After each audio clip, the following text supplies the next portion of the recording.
claps. Powerlifting reigns. Here we go, between two benches. I'm Nick Durst, joined by Matt Hodge, and our special guest today, Alex Shaw, the Erie County chapter, Metal Militia.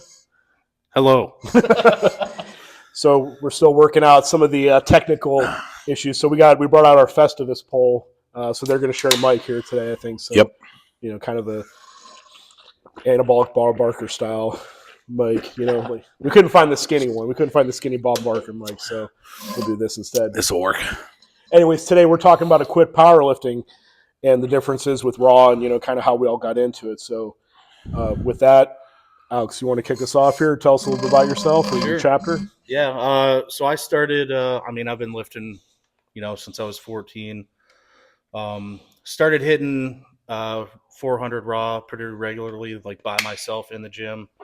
Had some friends that were doing local competitions with Carl Seeker, who's just an incredible human being. Yeah, Carl's a good dude. Had some friends ask me if I wanted to try it out. I noticed they had been doing like slingshots. I didn't know anything about this stuff before, really. So went to my first competition. At the time, I was doing like mid 400s Raw. Terrible form, obviously. Terrible deadlift. Oh, I remember. And I remember it was. I remember going to the Tool City. Yeah. Bench meet where I think that was where we lifted with you. Well, I mean, we lifted with you before that, but as far as like competition goes, so. Yeah. So I hit 405 Raw, went to do 425, felt a little sprain in my pec, and then went on to do 500 deadlift. Just gym shorts and a t-shirt. Got a slingshot after that to help rehab out my pec, and decided equipped was the way I was going to go. Did a couple meets after that. I moved to Meadville for work, and I met Tommy Gunn and Gary Thomas. Gary. They introduced me to you guys, and after that, it was really game over. The first ones to get me in a shirt, helped me with my deadlift form. My numbers just started to skyrocket. I think my first equip meet, I did 700 in a Mendy shirt. Yeah, I think it was 705 in the blue and black Mendy. Yep. Good old. I think I sold it to you. You did? The good old Mendy. That's the one I dropped 900 on Sure. the week before, Yeah. right on my chest. Thank God it's 5 inches thick. Oh, My ribs were fine. Yeah. Didn't even feel it. Yeah, it's basically bulletproof. It is. I got up. I was like, "Did I get it?" Yeah. They're like, Like, "No, you dude, you fucking passed out." I was like, "Oh, all right, well, all right. Yeah. We'll see how deadlift goes." I never made it to deadlift. And, 705 in the Mendy, and then 600 in just a metal deadlift suit. And Oh yeah, you used to come train in your fucking single ply slack. the khaki Inzer. Yeah. I think they were 2-ply dress pants. Yeah, you're not your fucking benching in it. khakis. Yeah. On I think it was either Wednesdays or Tuesdays Yep. afternoon. Tuesdays bench day. Yeah.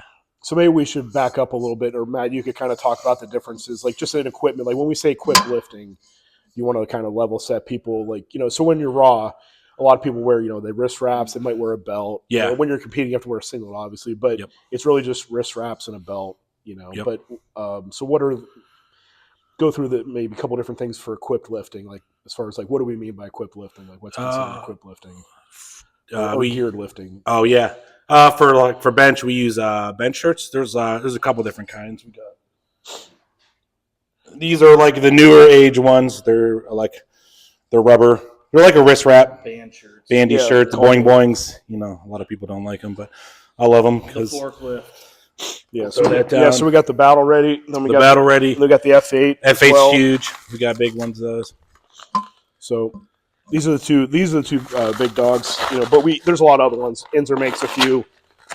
Velcro's all over the place. Mendy. We got a couple Mendy. Mendys here. Yep. Dark Side. We got like almost every brand. Yeah, I think so. I mean, it's good to try out different things, see what works for you. But these are probably predominantly what people use, at least that we lift with. So We got one. Mike from our chapter lifts in the poly. yeah, we got a few poly lifters. So really, the big difference is the material. So this is a poly material, not nearly as stretchy. It does not stretch. The build, form's a little bit different. So if you're just getting into equipped lifting, this is probably the more advanced stuff. It takes a while to learn this. The learning curve on this is pretty long. It takes a while, but I mean, you get a ton of carryover out of it too, especially overkill. I mean, there's Inzer make the Inzer Inzer, SDP is another Titan, big one. yep.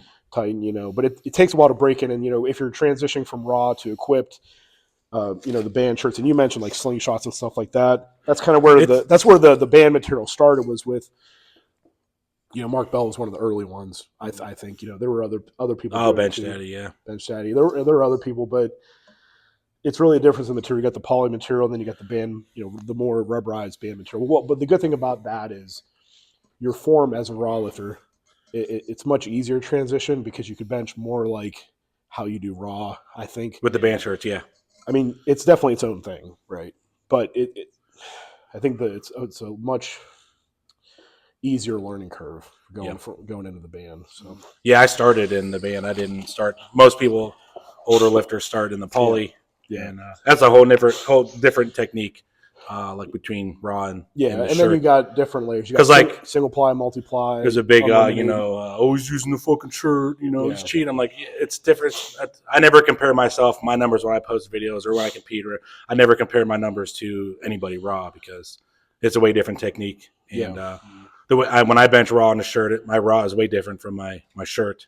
So I do think it is very important, I believe, to have a good raw bench before you even get into this stuff, just to build up, that bone density, the shock your CNS, because you can put on a shirt, but whether your arms are going to snap in half, I mean, you got to train up to that. yeah, I remember when I got into the bench, I started in the equipment because I had a bone spur in my right shoulder. Man, fuck you and your bone spurs. And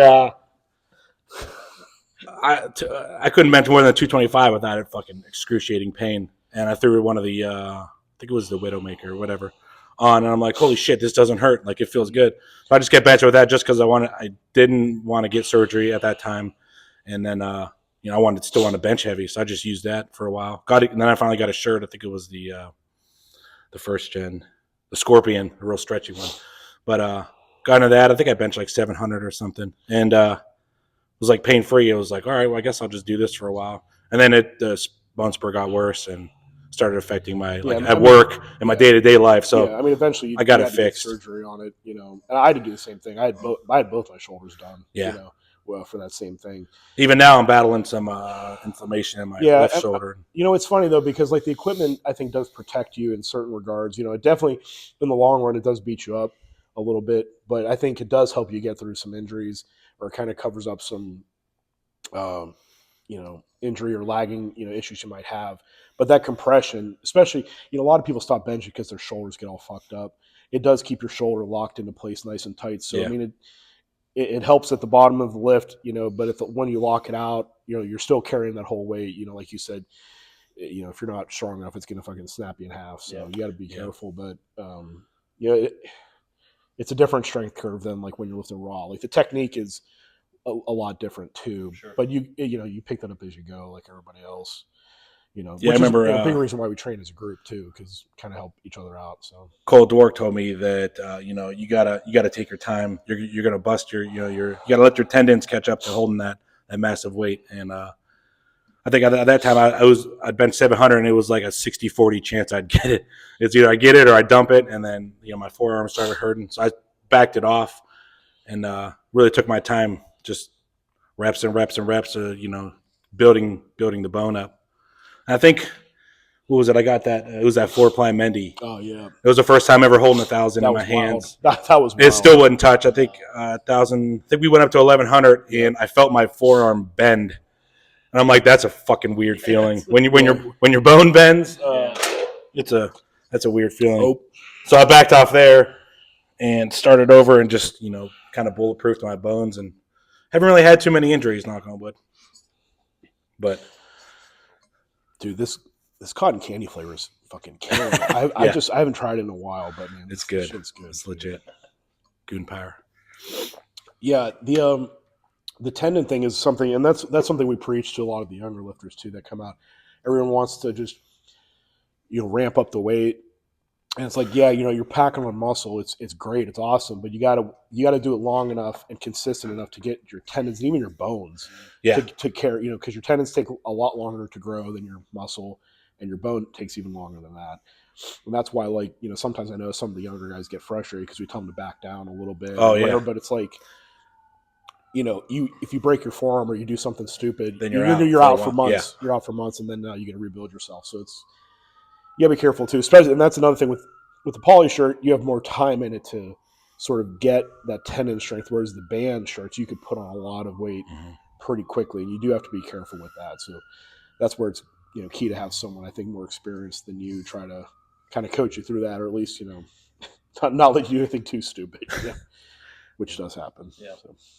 The adrenaline, it's a crazy feeling with Yeah, the adrenaline. and you know, another Holding thing, these weights. and we were talking about like inserts and stuff. Like, this is an insert, so this will go inside of the shirt, but you could use it as a slingshot. You could use it on its own, and even if you're just a raw lifter, I think using these is awesome. For sure. I mean, because if your raw bench max is, say, you know, 315, right?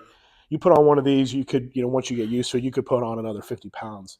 Then when you go back to that raw lift, it doesn't feel so heavy anymore. Right. You Yeah. know, so you work that overload. It's kind of the same thing with board pressing, where you could get more weight in your hands and you're working that strength curve, you know, so you're working your triceps more, you know, because your triceps usually aren't the weak link when you're raw benching. It's usually something in your shoulder or something.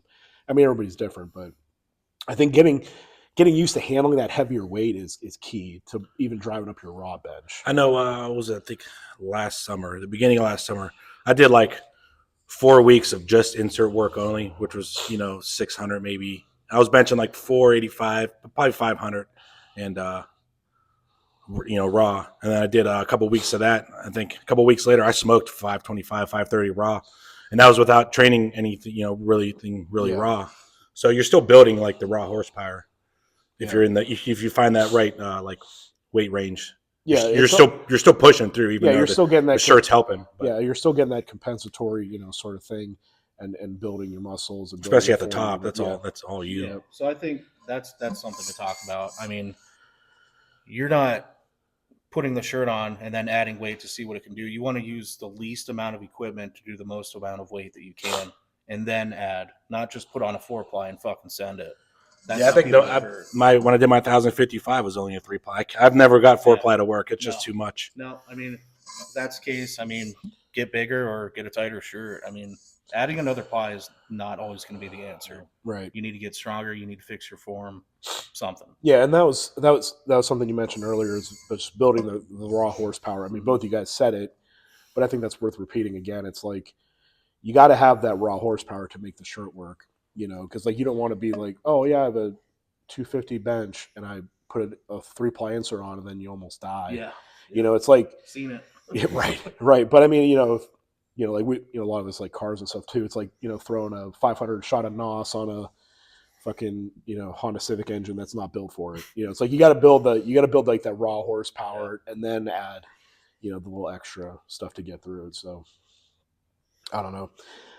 It's interesting. I also like it, you know. So I didn't start equipped lifting until probably about 7-ish years ago. I mean, the whole rest of the time I was doing nothing but raw lifting. You know, I mean, that was when I was coming up. Was like, you know, it was like everyone was in a shirt. There was no raw division. It was just like everyone was together. You know what I mean? But it was like I always felt like, okay, I wanted to get my bench to a certain, or my squat or whatever, to a certain number before I added the equipment to help, you know, boost it even further. So I mean, band shirts, I mean, they haven't been around that long, right? I no, mean, it's yeah. So they were probably still, if they even hit the scene then. No. I mean, Yeah. band shirts didn't really start happening until probably around like 7-ish years, 7 years ago. You know, because I think when I first started, I was using that SDP, but then quickly moved over to the band equipment. Yeah, still pretty new.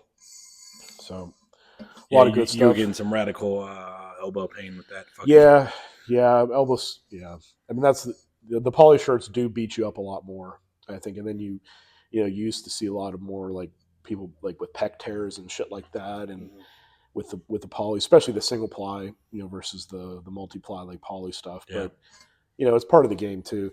I just, the other thing I like about it is it adds another dimension to training. You know, you're not just training to get stronger. Like you still do that. You still have to do that, obviously, but there's a technique and there's just a technique to it. Like, you have to be like a mechanic and kind of understand how the thing works and how you could get more out of it. So it adds another dimension to the training, which, you know, if you've been doing it for a while, it could be pretty fun to try to learn something new. But some people never figure it out. You know, some people, like, they're crazy, stupid, strong raw lifters, but they just can't get they either it. don't like it or they don't want to learn it. And it's like, okay, well, that's fine, but you're not going to be benching as much as you could be. So Right. I don't know.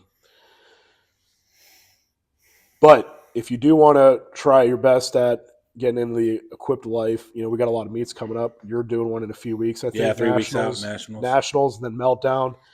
And we have both raw and equipped lifters. We're actually, at least I think for ours, I think all of them, but for ours, we're definitely going to do a, you know, nice best lifter overall, male, female, raw, and equipped divisions. So it'll be pretty cool. I'm excited for it. So, and then you got a meet coming up later this year, right? Yep, September 5th, we're doing Metal Militia Boiling Point. It'll be at the YMCA in Warren, Pennsylvania. We did it last year. It was a full power event. I was happy with the turnout. It was a good time. And then this year we're adding... I was happy with the turnout too. Yeah. Best lifter right here. King of Boiling Point. Yep. I might have to come back to try to, you know, retain my title. Oh, yeah. So we'll see. We're adding a 5-event strongman competition this year, and then Murph. We're doing the Murph challenge. What the fuck is that? Murph is a CrossFit workout. It's okay. Yeah. Sorry, yeah. So yeah, it'll be a good time. My goal over the next few years is to add another event or two every year until it's a full-blown fitness expo. There's not much. I live in a small town in the middle of the woods. There's not much Is it at the going same on. place, the Same YMCA? place, yeah. That was huge, yeah. That place is it's Minus the tiny door, Oh yeah. warm-up room. It was old racquetball court, Oh, right? man. Yeah. I'll have to send That when you got stuck in the door. send me a picture. I'll put it in the roll the clip. yeah, roll the clip. And we had to take that fucking monolift out through there. Oh, man. That was Yeah, a little. we got it done. Couple of hiccups. But Yeah. I was happy with it. It was a good day, but some decent. Yeah, lifts. great venue. Yeah. It was really real good. nice. People don't believe that place is there. It's huge and it's real nice. So. Yeah, and you got a pretty good deal worked out with them too. You know, Yeah. I mean they let you use it, and you guys Mhm. have a bunch of members that go there and train there all Yep. the time. So yeah, if you're out in that area, check out the Warren, PA YMCA. Yeah, every Saturday we meet at 10 a.m. And I can't stress this enough. Don't be afraid to go up to a powerlifting crew and ask for help. Like, I have not met a single person that like wasn't just welcoming and just an incredible human being. But We're literally the nicest people ever. seriously, yeah. We just like loud music and screaming, Yeah. Yeah, I mean they're kind of lifting heavy. kind of big and scary looking, Yeah. but you know, especially this guy. He's like the biggest goon, but he's like a teddy bear, you know. So The first day I showed up here, I just got out of work and I had my dress pants and button-up shirt on, and I come pulling up here and I was like, "Good, I don't fucking belong here at all." Come walking in here and they're hey, everybody's giving me a hug, and I consider you guys my family. I can't stress enough how incredible the people in this community are. So don't be afraid to go out and ask for help if you're interested in doing this. hell yeah, awesome. Yeah. Well, when on that note, thank you for coming out, Thank you, brother. sir. Good seeing Well, it's you. good to see you Yes, guys. sir. Got a great training session in today too, so Yeah. we'll post that after this. So Yeah, we got Nationals April 18th in Salina, Ohio. We got the Meltdown Hawkins. May 9th here in Youngstown. We got the it's a bad day to be a folding chair, but the old school push pull June 6th, Cold Work in Greensburg, Pittsburgh chapter, yeah. but it's in Greensburg.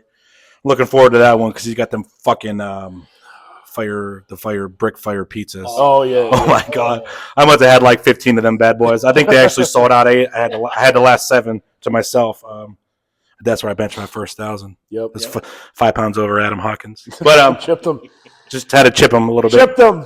That's another episode. Wrecked them. That's a Damn near that's killed a them. that's a story for another day. All right, everybody, we're pulling for you. Stop out at one of our meets. Come by the gym one of these days. We'll see you around.